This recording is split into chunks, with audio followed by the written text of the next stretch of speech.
Bueno, bienvenidos y bienvenidas a esta semana 10 de la asignatura de Realidad Nacional y Diversidad Cultural. Hoy tenemos que tocar un tema muy importante que tiene relación a la diversidad y la interculturalidad en la educación superior. Este tema tiene secuencia lógica de lo que hemos venido viendo nosotros en la parte concerniente a cultura, diversidad cultural.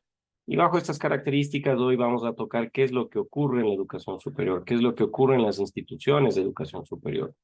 Entonces, este tema de la diversidad cultural, de la interculturalidad, tiene relación justamente con esa capacidad de ir entendiendo la cultura, de ir entendiendo cómo vamos nosotros articulándonos en función de ir estableciendo lineamientos que permitan a todos y cada uno de quienes formamos parte de las instituciones de educación superior esta posibilidad de entender a la diversidad, a la interculturalidad en estos espacios, no solamente latinoamericanos, no solamente ecuatorianos, sino en todo el mundo, ¿no? Entonces, la diversidad y la interculturalidad en la educación superior nos permiten justamente ir evidenciando estas características. En el primer momento vamos a ver, por ejemplo, los antecedentes. Nos retrotraemos a un escenario en el cual, por ejemplo, en la década de los 70 existe una aceleración de reformas promovidas por el neoliberalismo. Y como ustedes conocen, vieron los modelos económicos, justamente el neoliberalismo es esa particularidad que tuvo el capitalismo de entender de que en ciertas situaciones, en esta eventual posibilidad de que se aperture también el mercado hacia los escenarios de la educación, se permitió que aparezca en Latinoamérica entera instituciones de educación superior en donde claramente también existen instituciones que son de características privadas. Y esto generó que las organizaciones sociales, por un momento, se pongan del lado de esta propuesta del neoliberalismo, se pongan del lado de esta propuesta de entender también que la educación pueda ser parte de este escenario de reformas, no solamente a un modelo, a un sistema económico, sino una serie de reformas también al modelo educativo. Entonces, bajo estas características, por supuesto, podrían, hipotéticamente hablando, en un momento, posicionar a estas organizaciones sociales con reconocimiento dentro de este ámbito de un antecedente de la diversidad cultural, de la interculturalidad en las instituciones de educación superior. Y este objetivo de la universidad como institución desde su aparecimiento, por supuesto, de eh, entregar conocimiento, de entregar metodología científica y no solamente profesiones a la juventud, sino que también era la encargada de analizar y discutir temas importantes de las sociedades en el mundo entero. Entra en crisis porque cede espacio hacia ese proyecto de carácter corporativo, hacia ese espacio de carácter en el cual, como ustedes saben, el capitalismo se enfoca a una economía de mercado y, por supuesto, empiezan a competir las instituciones de educación superior que estaban acostumbradas a un status quo, estaban acostumbradas a mantener la posibilidad de que no se disputen el mismo espacio con otras instituciones. Pero aparece el neoliberalismo, en la década de los 70 aparecen instituciones de educación de características privadas que empiezan a ofrecer el mismo servicio y por supuesto es un servicio orientado a estas organizaciones sociales de carácter alternativo que va entendiendo que la demanda también puede diversificarse y es un antecedente interesante para la diversidad e interculturalidad y por supuesto a ese escenario de las instituciones de educación superior. En América Latina, por supuesto, las organizaciones sociales se enmarcan en nuevos proyectos, empiezan a verse no solamente estas profesiones, estas orientaciones de las universidades con un carácter étnico-cultural, sino que se va generando en América Latina un espacio universitario, no solamente un entorno físico, sino que también un entorno en el cual se van discutiendo espacios para reconocimiento de derechos, se van discutiendo espacios de justicia social, se van discutiendo espacios de una valoración de conocimientos de cómo en realidad, si la universidad fue creada, fue fundada para generar conocimientos, para generar a partir de una formación profesional a los jóvenes, a los estudiantes, también la posibilidad de que se vaya generando nuevos conocimientos. Entonces, en esta disputa por el atravesamiento, al atravesar el neoliberalismo y atravesar, por supuesto, el capitalismo y esa nueva generación de instituciones de educación superior orientadas al mercado, a la demanda de servicios, por supuesto, de educación, genera también dentro de las instituciones de educación superior articuladas por las organizaciones sociales un nuevo carácter étnico, un nuevo carácter cultural. Se empiezan a discutir temas muy importantes que antes no se lo hacían. ¿Qué reconocimiento social, por ejemplo, tenemos dentro de los estudiantes de una institución de educación superior y cómo es el aporte, cuál es el aporte que hacemos al resto de la sociedad? Y esto en un ámbito de justicia, es decir, cómo puede existir escenarios de poblaciones en las cuales hay claramente discriminación, hay claramente exclusión, hay claramente espacios en los cuales estas instituciones de educación superior, por más de que esté redactado en una constitución, en un marco legal, no existe instituciones de educación superior en esos escenarios.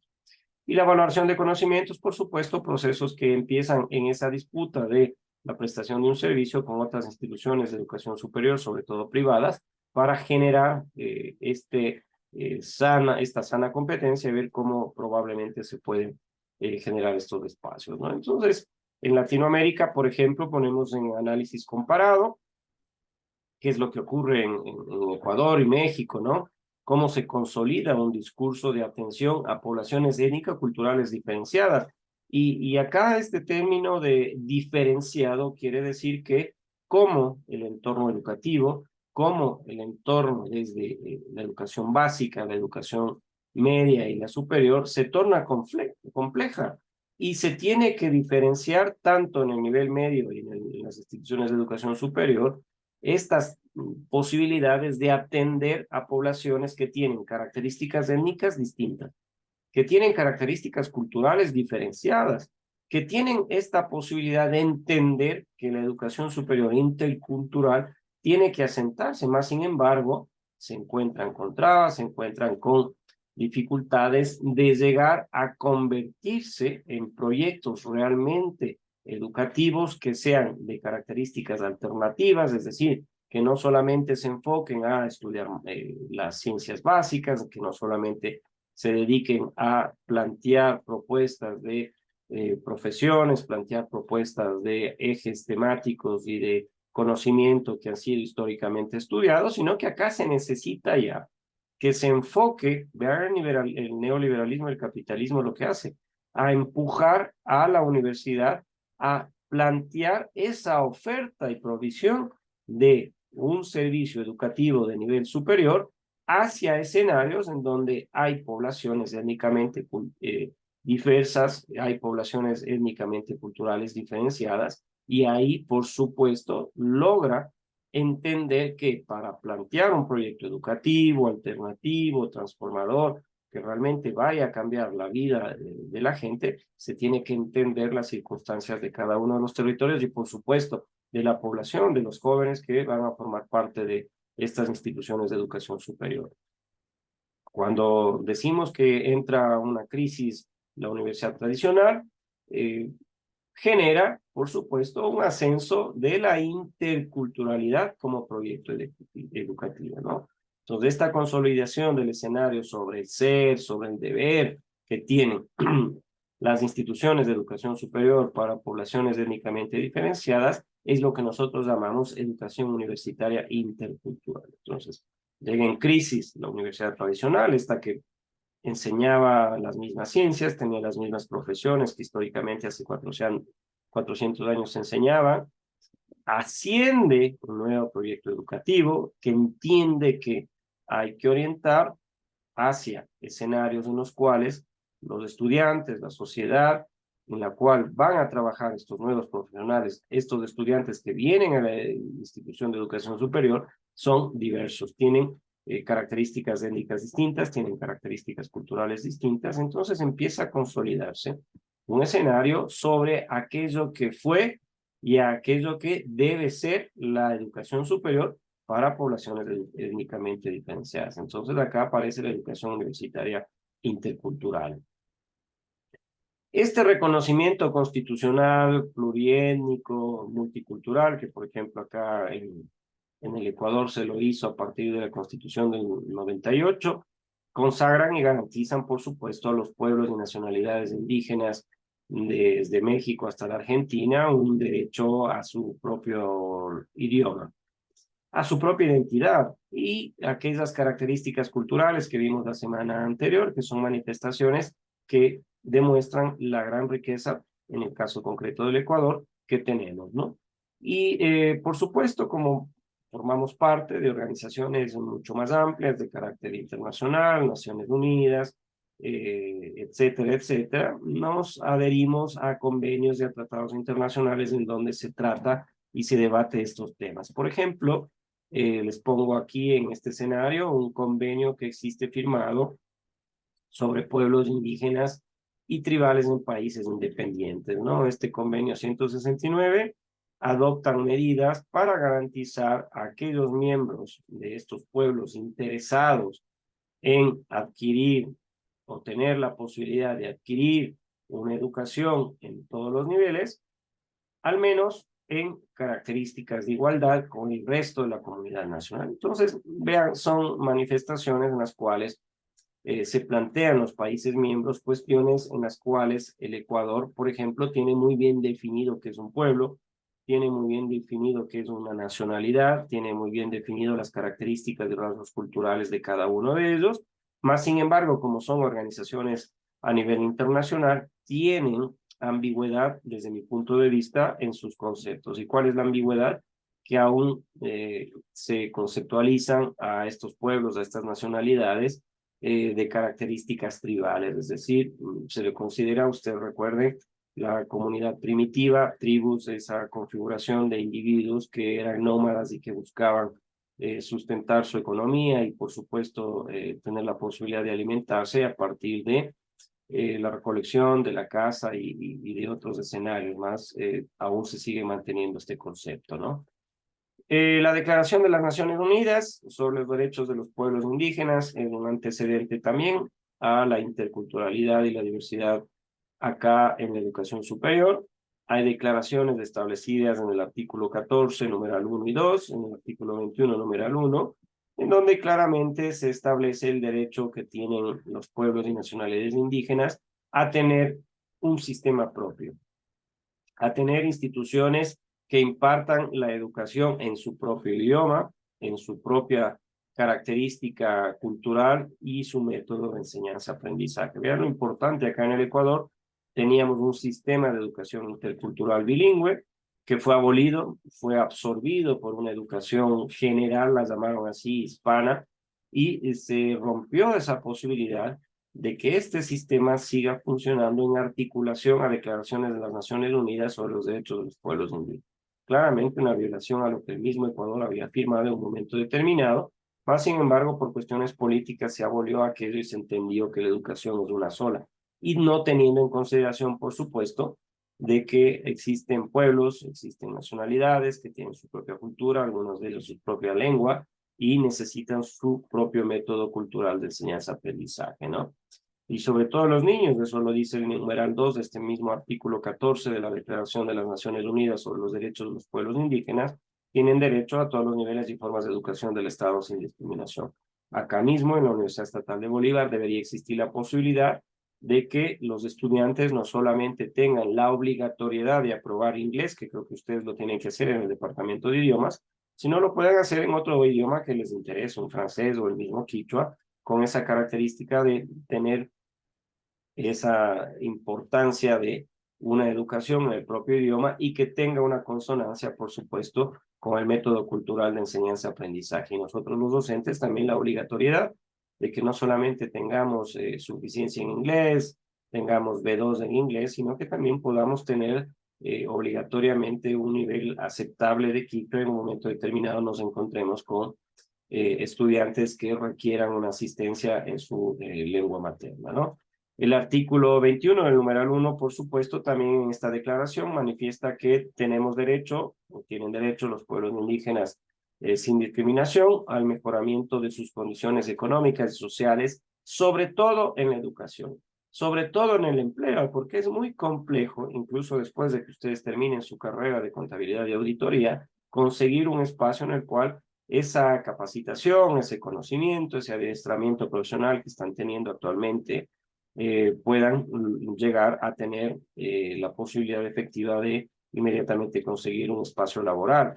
Tienen, obviamente, los pueblos y nacionalidades indígenas la posibilidad de mejorar, evidentemente, sus ámbitos de salud y seguridad social. Son enunciados que muestran cómo hay organizaciones que están preocupadas en recuperar a partir de la cultura, a partir de la diversidad étnica, la posibilidad de que se traslade, por supuesto, estas características de que tengan derechos. Es una declaración de derechos. Hay una declaración americana sobre los derechos de los pueblos indígenas, de la Organización de Estados Americanos también, perdón.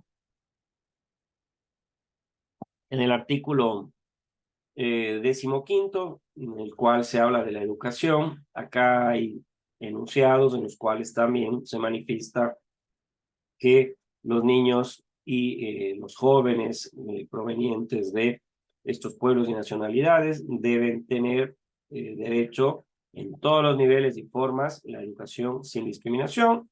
Hay también una declaración en el artículo 2º en el cual el Estado debe tener esa característica de entender un principio de igualdad de oportunidades, que se debe promover la reducción de las discriminaciones, de las disparidades en la educación, sobre todo entre los pueblos indígenas y los no indígenas. No por algo, cuando ustedes tocaron la población, cuando ustedes tocaron esos indicadores económicos y sociales, evidenciaron claramente cómo en los pueblos y nacionalidades existe un mayor número porcentual de pobres, mayor número porcentual de personas, de jóvenes, de niños que no tienen la posibilidad de asistir a centros de educación. También hay, por supuesto, enunciados de que los estados con los pueblos y nacionalidades indígenas deben adoptar medidas eficaces, ¿no? Entonces acá viene el concepto de eficacia.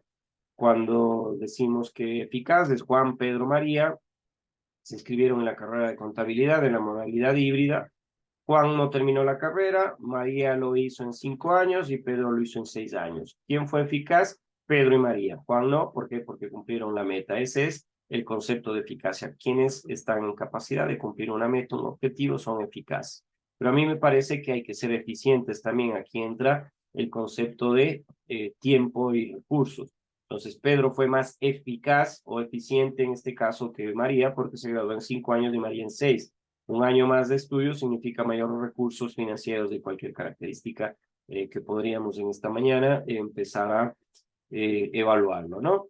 Entonces, viven fuera de sus comunidades, deben tener acceso a esta educación en su propia lengua y cultura, es lo que estamos diciendo, ¿no es cierto? Entonces, la Universidad Ecuatoriana debe articular planes y programas en los cuales obligatoriamente al menos 1 o 2 asignaturas se lo puede hacer en la lengua materna de los estudiantes que son parte de estos pueblos y nacionalidades indígenas, porque de lo contrario quedan nomás estos ámbitos en los cuales el Ecuador y otros países suscriben declaraciones sobre temas importantísimos, pero se convierten en letra no aplicada, o sea, se escriben tan bonito, pero en la práctica no se lo hacen.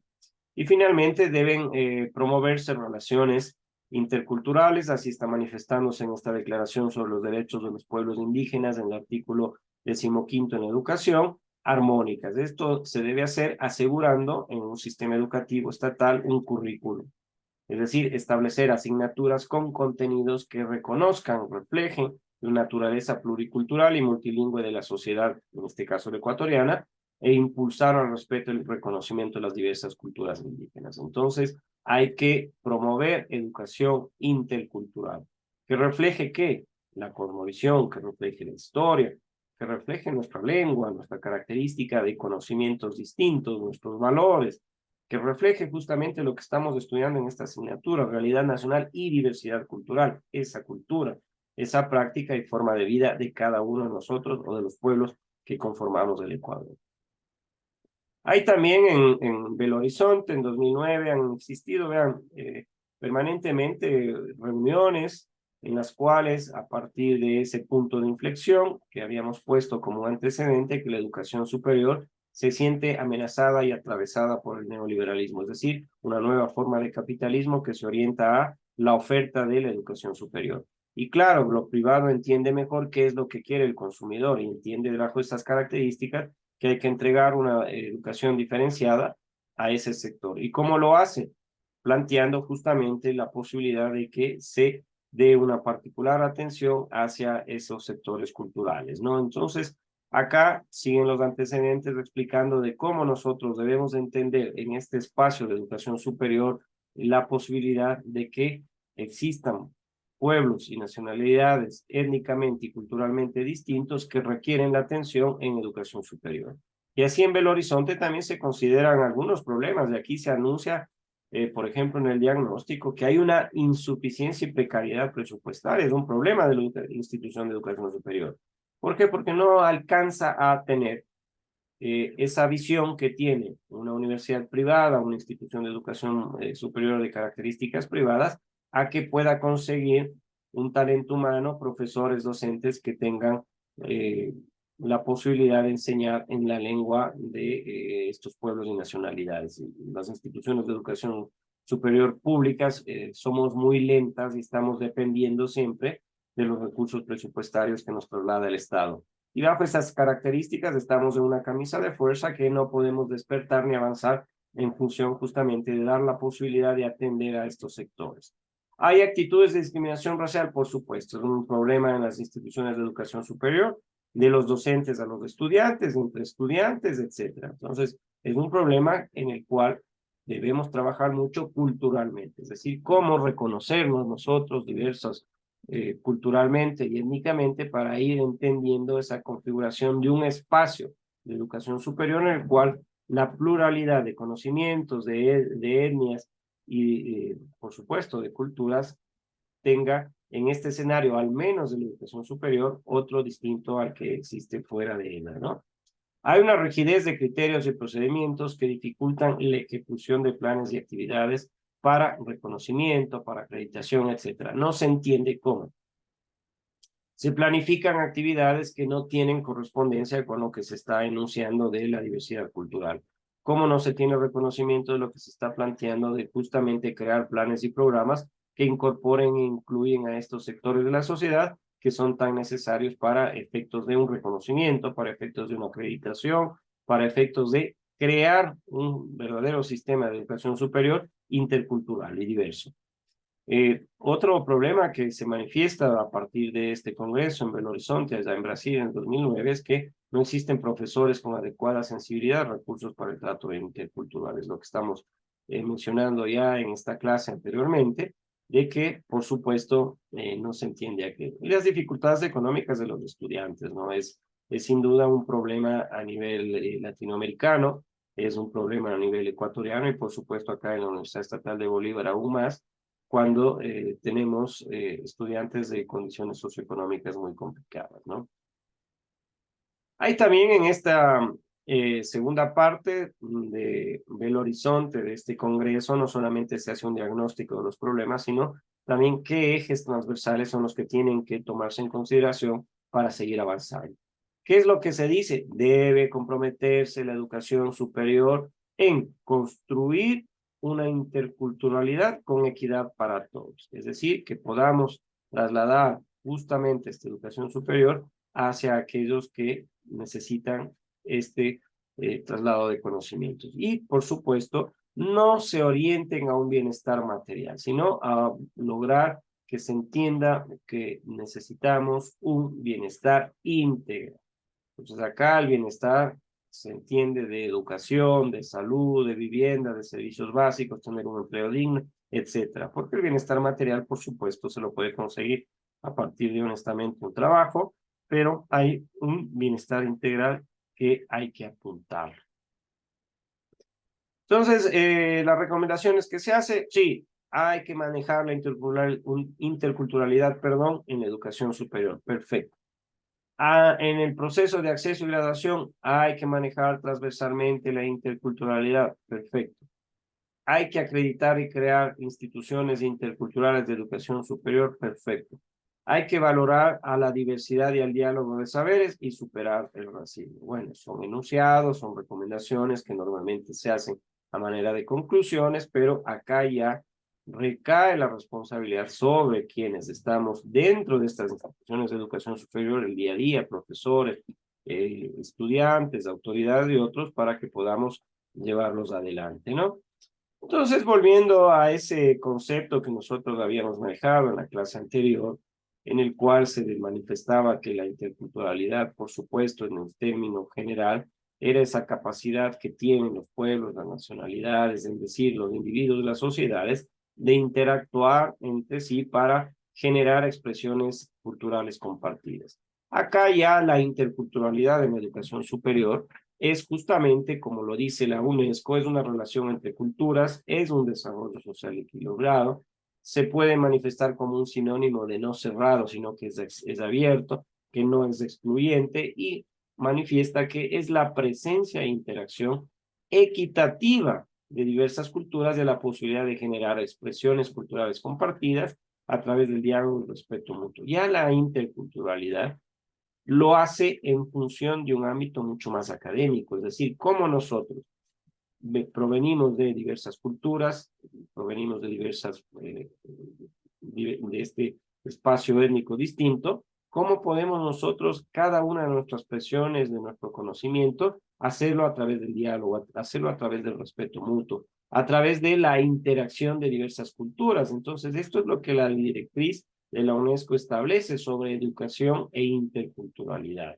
Y a partir de la interculturalidad, dice que es la construcción o es un proceso de construcción de conocimientos en donde desde la diversidad y bajo distintas lógicas se propone una educación crítica. Debemos seguir debatiendo los temas importantes, debemos seguir debatiendo la pobreza, debemos seguir debatiendo la cultura, debemos seguir debatiendo la agronomía, la agricultura, etcétera, pero de una manera más tolerante. Hay que establecer nexos y procedimientos para que este diálogo, esta discusión, este debate se lo haga entendiendo que hay una lógica distinta, entendiendo de que hay una educación crítica, pero tiene que ser mucho más tolerante, ¿no? Entonces, la interculturalidad en ese ámbito establecido por Walsh, por ejemplo, es una autora que viene trabajando mucho en interculturalidad crítica, en educación intercultural, y dice, vean, la interculturalidad en educación superior debe ser bajo estas características. Estos elementos deben estar presentes siempre en el momento en el cual se hable de educación superior y se hable de ese espacio de diálogo entre saberes de distintas etnias, de distintas culturas. Y dice, tiene que ser relacional. Entonces dice que la referencia de forma más básica y general es al contacto e intercambio entre culturas. Es decir, cómo las personas, las prácticas, los saberes, los valores y tradiciones se enlazan para intercambiar sus conocimientos, para intercambiar sus culturas, para intercambiar sus tradiciones, para intercambiar todo aquello que es una manifestación cultural. Es funcional porque también cuando nosotros reconocemos a la diversidad y diferencia cultural con metas hacia una inclusión de esta misma al interior de la estructura social establecida, se lo tiene que hacer a través del diálogo, a través de la convivencia, a través de la tolerancia. Tiene que funcionar. El elemento mismo que ella caracteriza a la interculturalidad al decir funcionar, dice, tiene que funcionar. Tiene que funcionar este diálogo, tiene que funcionar esta convivencia, tiene que funcionar esta tolerancia, tiene que funcionar esta capacidad de reconocernos que pensamos de manera distinta porque somos diversos, porque tenemos diferencias culturales, pero tenemos las mismas metas, tenemos la misma capacidad de incluirnos en esta estructura social que está establecida hacia objetivos comunes. Entonces tiene que funcionar la interculturalidad. De lo contrario, estamos en ese ámbito en el cual discutimos, pero no llegamos a acuerdos. Y tiene que ser crítica, por supuesto, su nombre mismo lo dice. La diversidad o diferencia sí es un problema estructural desde la colonia de características raciales. Es decir, este reconocimiento que la diferencia se construye desde una estructura matriz colonial en donde hay un poder racionalizado, donde hay un poder jerarquizado, donde los blancos, los blanqueados están en la cima y los pueblos, nacionalidades indígenas, los afroecuatorianos están en los peldaños inferiores, es evidentemente un problema cultural que viene desde la época colonial. Y si no rompemos esa estructura, lamentablemente todo lo que hemos dicho de interculturalidad, que tiene que ser nacional, que tiene que ser funcional, probablemente no va a funcionar si no rompemos la estructura jerárquica establecida, lamentablemente, como una costumbre. Igual sigue y dice la multiculturalidad, por ejemplo, esto ocurre con otros continentes. Vean, Walsh dice, por ejemplo, hay una multiculturalidad, y multiculturalidad manifiesta que es la existencia de una cultura dominante que coexiste con otras culturas, pero no se mezcla. Promueve un desarrollo separado una cultura de otra, por ejemplo, en Sudáfrica, al estilo apartheid. Ahí hay una minoría, hablando étnicamente blanca, y una mayoría de la población africana negra. Y no se mezclan, cada una va avanzando o retrocediendo, cada una de ellas por sus objetivos, sus propuestas, etcétera. Pero evidentemente esta multiculturalidad es una cultura dominante. La situación económica, por supuesto, es económicamente de esa población minoritaria blanca es mucho mejor en términos comparativos con la de la mayoría negra. Entonces, ese problema de la multiculturalidad se entiende en escenarios en los cuales en otras latitudes hay culturas que coexisten con otras, pero no se mezclan, pero son dominantes y promueven un desarrollo separado. Por eso se llama apartheid, es decir, apartándoles de la posibilidad de entender que las sociedades deben plantearse objetivos comunes. Y nosotros acá decimos, en cambio, en América Latina tenemos una pluriculturalidad. Por eso el país es un país pluricultural, porque se plantean políticas o reformas a políticas públicas en donde los gobiernos empiezan a aceptar que hay autonomía de cada pueblo, de cada nacionalidad. Y se dice que los poderes del Estado no van a perder la institucionalidad sobre esos pueblos, sobre esas nacionalidades, sino más bien aceptan a estos pueblos y nacionalidades como parte de un proceso de desarrollo de convivencia. Entonces, vean ustedes estos dos conceptos que son necesarios para entender también dentro de las instituciones de educación superior cómo tenemos que plantearnos una pluriculturalidad en la educación superior y no una multiculturalidad, en donde se planteen políticas, reformas, etcétera, hacia un sector de la población, sean estudiantiles o docentes, y dejando de lado al resto. Acá en Ecuador, para ir cerrando ya, falta muy poco para aquello que había sido planificado en esta clase de este día, lunes 17 de julio, en el paralelo A de Realidad Nacional y Diversidad Cultural en esta modalidad híbrida, es tocar un poco acerca de cómo la Constitución ya del 2008 plantea la interculturalidad y la educación superior en el Ecuador. Acá se tiene como norma legal a la Constitución y dice, por ejemplo, voy a leer el artículo 27 de esta Carta Magna, que la educación se va a centrar en el ser humano, va a garantizar su desarrollo holístico, es decir, ya plantea ese desarrollo no solamente en conocimiento, no solamente ese desarrollo económico, sino va mucho más allá, planteando respeto al derecho humano, al medio ambiente sustentable, a la democracia, plantea la participación de todos los actores de la educación que sea obligatoria, y lo subrayo, intercultural, que sea democrática, incluyente y diversa, de calidad y calidez. Pero esto de interculturalidad es importantísimo que se entienda con esa capacidad de fortalecer un sistema, como lo dice el artículo 57, numeral 14 de la educación en la Constitución, potenciar la educación intercultural bilingüe, criterio de calidad desde la estimulación temprana hasta el nivel superior. Es decir, acá en este escenario de educación superior debemos garantizar la diversidad cultural, que se cuide y preserve las identidades en consonancia con metodologías de enseñanza y aprendizaje. El artículo 347, en su numeral 9, también establece que el Estado debe garantizar un sistema de educación intercultural bilingüe en el cual se va a utilizar como lengua principal de educación la nacionalidad respectiva y, por supuesto, el español, el castellano, como idioma de relación intercultural, es decir, que todos lo usemos, pero las características de la educación, entendiendo esa diversidad, debe hacérselo en la nacionalidad respectiva, en la lengua respectiva, bajo la rectoría, por supuesto, de políticas públicas del Estado y con total respeto a los derechos de las comunidades, de estos pueblos y nacionalidades. Importantísimo que se ponga en la Constitución, pero, como he dicho, hay cuestiones políticas que en ocasiones desdicen lo que se escribe. Bajo este ámbito de la interculturalidad y la educación superior en el Ecuador, entonces el país vive a través de este marco normativo constitucional y legal, el apoyo de autoridades correspondientes. Se promueve, por ejemplo, les pongo un ejemplo, de la creación de una universidad Amautahuasi, ¿no?